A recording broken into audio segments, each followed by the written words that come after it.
Louvado, glorificado e engrandecido seja o nome de nosso Senhor e Salvador Jesus Cristo. A paz do Senhor para todos.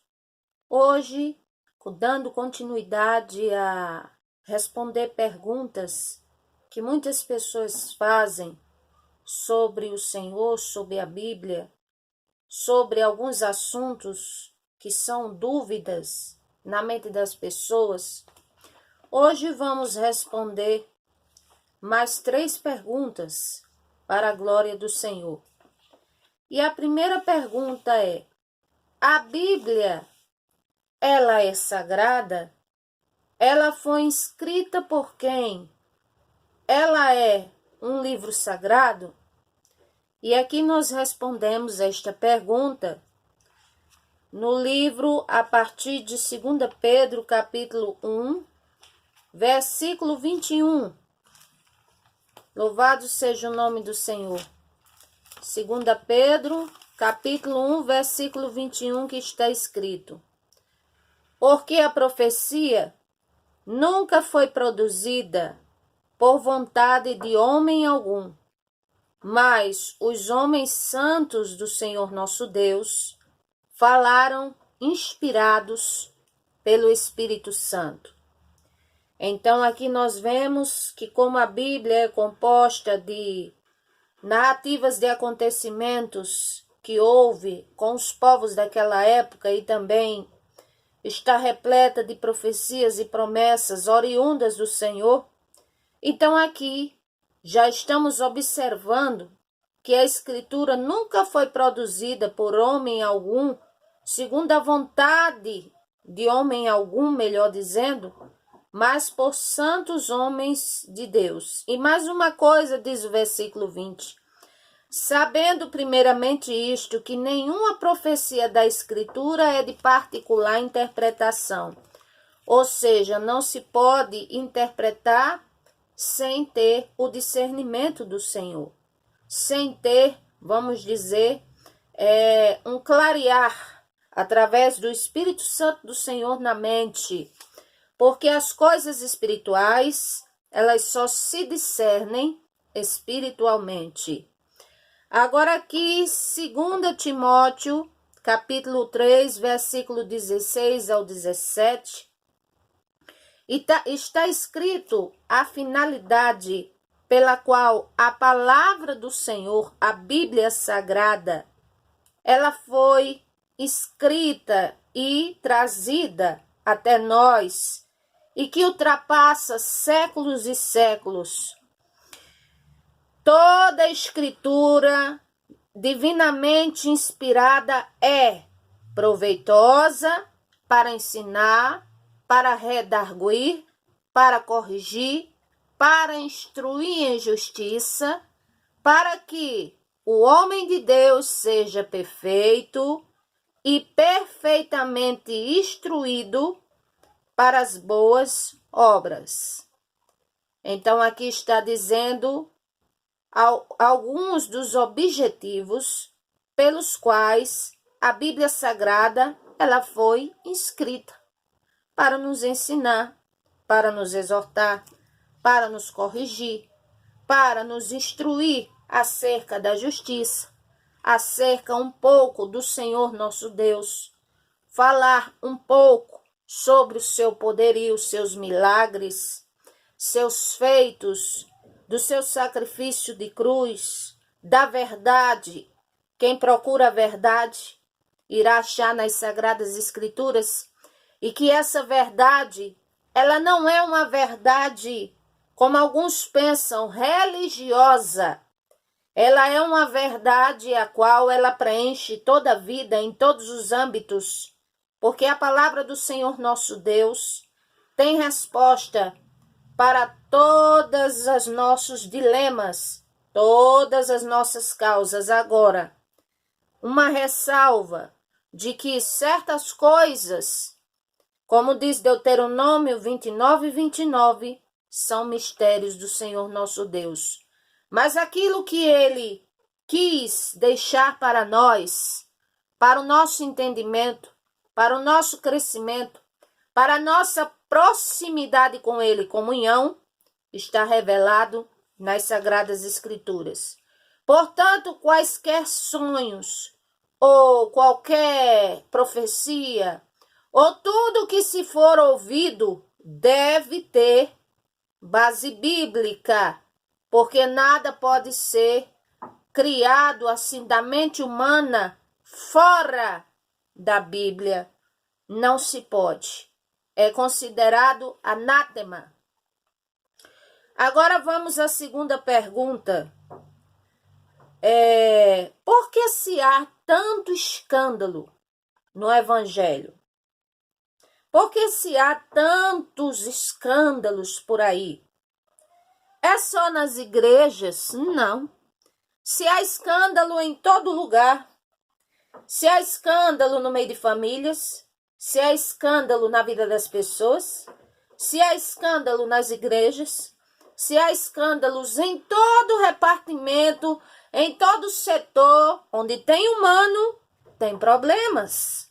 Isso é verdade, porque as pessoas, por mais que se cheguem ao caminho do Senhor, elas não são isentas de pecar. E não estou dizendo isso como uma desculpa para justificar os pecados de ninguém. Mas estou dizendo isso porque tem pessoas que se martirizam porque erraram e nunca se levantam, e é para se levantar, e é para se erguer com a graça do Senhor nosso Deus, para continuar, para ir adiante. Todas as pessoas falham, somos seres humanos, suscetíveis a fraquezas, a erros, a problemas, a debilidades, a coisas horrendas, a escândalos, a qualquer tipo de coisa estamos sujeitos. Agora, uma ressalva é que aquele que está verdadeiramente no Senhor Jesus Cristo, o pecado não domina ele. Ou seja, não é escravizado pelo pecado, nem pela vontade de Satanás. Então, por isso mesmo que quando vem as tentações, quando vem as coisas para querer nos fazer pecar, para querer nos tirar da presença do Senhor nosso Deus, então o Senhor nos dá suporte para que possamos resistir e assim continuarmos na sua presença. Caso não, o Senhor é poderoso para levantar aquele que se arrepende com sinceridade. Agora, é claro que, noutra ocasião, aqueles que são mais conscientes das coisas que se devem fazer, que são certas, e não fazem, a Bíblia diz que pecam por não fazer. E aqueles que administram erroneamente o que é do Senhor, o que é acerca da sua palavra, os seus ensinamentos, para trazer benefícios para si mesmo, então todos nós, sem exceção, um dia estaremos diante do tribunal do Senhor nosso Deus e prestaremos contas de todas as nossas atitudes e principalmente as atitudes errôneas que fizemos já sendo conscientes do que é certo e do que é errado. O que é que diz a palavra do Senhor? Vamos ler sobre este assunto. Mateus capítulo 5, versículo 43, versículo 13, melhor dizendo, está assim falando. Mateus 5, versículo 13. Glória ao nome do Senhor. E disse o Senhor: a minha casa, que é a igreja templo, será chamada casa de oração, mas muitos a têm convertido em covil de ladrões. Então quem pensa assim, igreja, já ouvi falar, se há muito isso, se há muito aquilo, se há muito aquilo outro, aí é a administração que vai, como qualquer um de nós, prestar contas com o Senhor. Mas não que a igreja foi constituída para esse tipo de coisa. Ela foi constituída, como eu já disse no vídeo passado, para adorar o Senhor nosso Deus, para falar a palavra de Deus, para aqueles que precisam ouvir. Aqui mais diz Mateus 18, versículo 6. Mas qualquer que escandalizar um destes pequeninos, principalmente, ou seja, os que estão chegando na fé, como nós, que creem no Senhor Jesus, sim, melhor que fora se pendurasse ao pescoço uma mó de azenha e submergisse nas profundezas do mar. Ai do mundo por causa dos escândalos, porque é mister, ou seja, é necessário que venham os escândalos. Mas ai daquele pelo qual o escândalo vem. Ora, por que é necessário que os escândalos aconteçam? Porque o escândalo, por mais horrendo que seja, mas é uma maneira que se existe para revelar quem serve ao Senhor, quem não serve, quem está agradando a Ele, quem não está. Então é para isso que o escândalo serve. E como eu sempre digo, ninguém vai para o inferno inconsciente dos seus atos, vai sabendo por que foi para lá. Vamos ver aqui mais a palavra do Senhor, nosso Deus. Terceira pergunta, quero dar hoje. Existe inferno? E por que existe inferno? Existe inferno? Existe. Foi criado por quem? Por Satanás. É a casa dele, ele tem a chave de lá, o domínio de tudo lá? Não. Foi criado pelo Senhor. Para o diabo, para os anjos que se rebelaram e são demônios, e para os filhos da desobediência. Então o Senhor que criou todas as coisas, Satanás não criou nada. Ele simplesmente deu evasão ao mal dentro dele mesmo. Ele era querubim ungido, estava diante do Senhor, de grande beleza, de grande esplendor, andava por cima de pedras afogueadas, é o que diz a Bíblia, mas se corrompeu, ou seja, deu lugar ao orgulho, e achou que por causa de sua beleza e inteligência, ele assim iria ser semelhante ao Altíssimo. E a luta dele hoje é para destruir, desfazer completamente a criação que o Senhor mais preza, mais considera que somos nós. Então, existe inferno, sim. Vamos ler alguns versículos. Mateus 5, versículo 29, fala assim: se o olho direito escandalizar, arranca-o, tira-o para longe de ti, pois é melhor que perca um dos teus membros do que todo o corpo seja lançado no inferno. A mão direita, se te escandalizar, corta, tira para longe de ti, porque é melhor que um dos membros se perca do que todo o corpo ser lançado no inferno.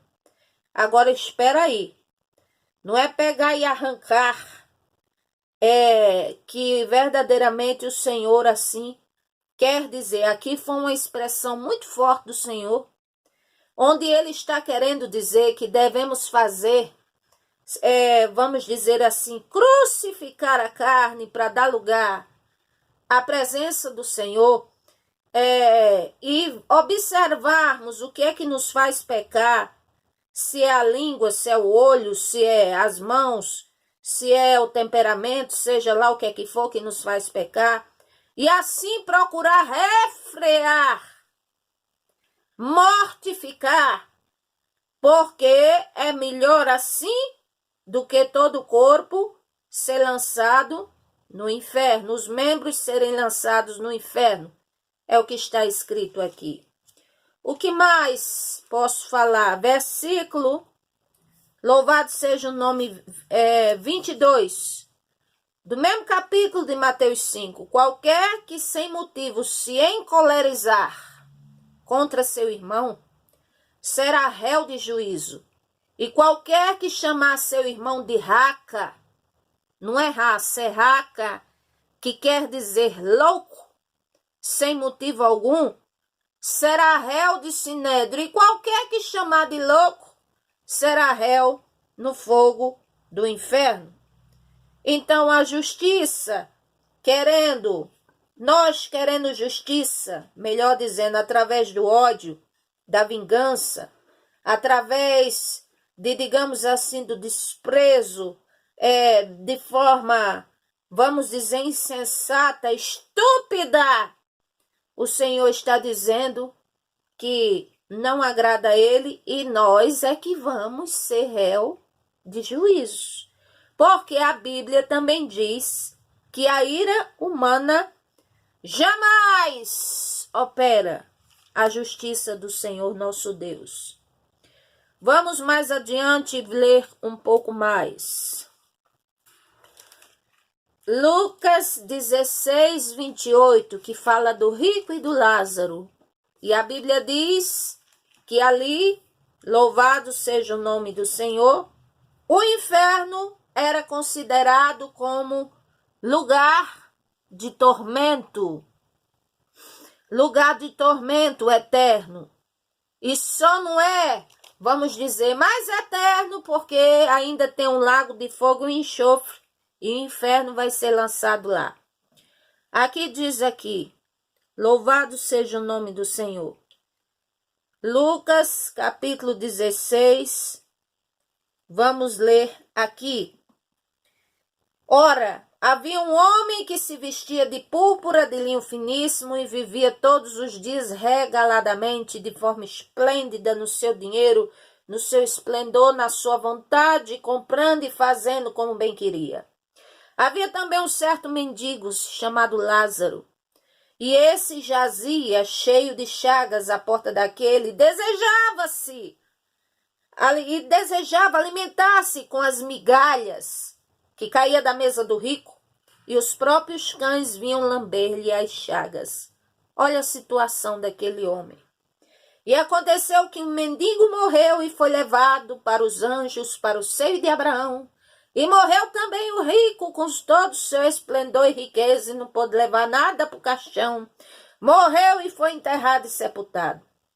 E no inferno ergueu os olhos, estando em tormentos, e viu de longe Lázaro e Abraão, Lázaro em seu seio. E clamando disse, Abraão, meu pai, tem misericórdia de mim, manda Lázaro que molhe a ponta do dedo, para que me refresque a língua, porque estou atormentado nessa chama. Disse, porém, Abraão, filho, lembra-te que recebeste os teus bens em tua vida, e Lázaro somente males. Agora este é consolado, e tu atormentado. Então, decidimos o nosso destinatário pós-morte, aqui em vida na terra. E está relacionado à nossa crença de fé, a quem servimos e a nossa conduta de vida. Se agrada ao Senhor nosso Deus, então, louvado seja o seu nome. E se não agrada o Senhor nosso Deus, louvado seja o nome do Senhor por tudo, mas o lugar preparado é o inferno, lugar de tormento. É assim, o que mais diz a palavra do Senhor sobre o inferno? É muita coisa, mas eu vou deixar para falar mais adiante no discipulado. Aqui é um pré-discipulado somente para responder algumas perguntas que as pessoas têm dúvida. Se você tem a sua pergunta, deixe escrita abaixo.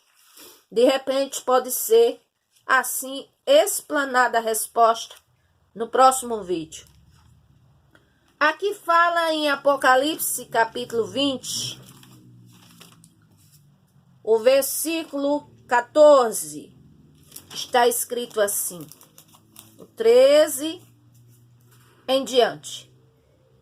E deu o mar os mortos que nele havia, e a morte e o inferno deram os mortos que neles havia, e foram todos julgados, cada um segundo as suas obras. E a morte e o inferno foram lançados no lago de fogo. Esta é a segunda morte. E aquele que não foi achado escrito o seu nome no livro da vida foi lançado no lago de fogo. Então tem o inferno, tem a morte, e os dois ainda serão lançados no lago de fogo. Quer ter uma ideia do lago de fogo? Enxofre? Muito bem, vou dar só uma ideia. O vulcão Cumbre, o que ele está colocando para fora é fogo e enxofre. Imagine as pessoas que estão sendo vitimizadas por essa catástrofe natural. Que o Senhor tenha misericórdia de nós, dos seus familiares, é muita dor. Mas o que eu quero dizer é que a substância que está soltando o vulcão Cumbre é comparada como o lago de fogo e enxofre, porque o que ele solta é justamente esses dois componentes, fogo e enxofre. Agora aqui, Apocalipse 21, versículo 8. Vamos ler aqui um versículo muito importante para terminar o vídeo de hoje. Louvado seja o nome do Senhor. Aqui diz assim: mas quanto aos tímidos, aos incrédulos, aos abomináveis, aos homicidas, aos fornicadores, aos feiticeiros, aos idólatras e todos os mentirosos, a sua parte será no lago que arde de fogo e enxofre, que é a segunda morte. Ressalva: se morre nestas condições. Então, se morre como o tímido aqui, não é aquele que tem, assim, algum receio de falar. É pior do que isso, é aquele que tem receio de assumir a sua fé. Quando ele é pressionado e dizem assim, está indo para a igreja, ele diz, não, nunca, nunca. Igual a Pedro, que na hora da prensa disseram, você estava com ele, você era um dos discípulos dele. E ele, não, nunca, eu não conheço esse homem. Vocês estão pensando o quê? Ou seja, medo. E até então Pedro praguejou e tudo mais. E aí quando o galo cantou, ele se lembrou e chorou amargamente. Então, tímidos nesta natureza, receosos de assumir a fé no Senhor, haja o que houver e venha o que vier. Quanto aos incrédulos, aqueles que realmente não crê, que tem pessoas que fecham o coração para não crer, para não dar crédito, para não receber o bem do Senhor. Aos homicidas, aos fornicadores, feiticeiros, idólatras, mentirosos, como eu repito, se morre nestas condições, porque em vida há oportunidade e jeito para todos e para herdar a salvação, com certeza.